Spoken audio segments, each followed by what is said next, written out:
Dayanın da sikim var yok o zaman kaldım axı. Bak sizin betalınızın ağzınız sikim var. Dayanın da. Saxla sən canımı, ciddiler Şakir də götürək. Ay belə o çolaq avtobusu götünə qoyaq sən. Saxla da deyirəm sikim betalının ağzını elə sürürək. Saxla da sikim.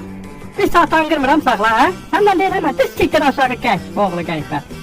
Niye düştün ha avtobusdan qaqa? İşi bırakırsan. Siktir min avtobusa başımı xarab eləmə, cırıq gedəcərıq. Saat sabah sence cicdallah sağ dedim saxla da saxlamadın net götbaş oldum var.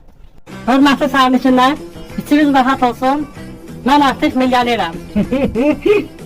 Sənin ürəyin sıxılır ya. Hə. Maydallah. Ne olub nasıl problem var? Ürəyin istin avtobus düşəndə sağ qonaqlıq verin. Aya xiyar. Xiyar istəyirsən? Avtobusda xiyar deyirlər, Cicdillahın balası. Uçsam xiyarının götünün arasına sokacağım. Cicdillah qapını qırdı cırdı aradan. Ama cicdallah olub sənin. Avtobusun içində xiyar yeməz. Kim avtobusun ağzını sıyır?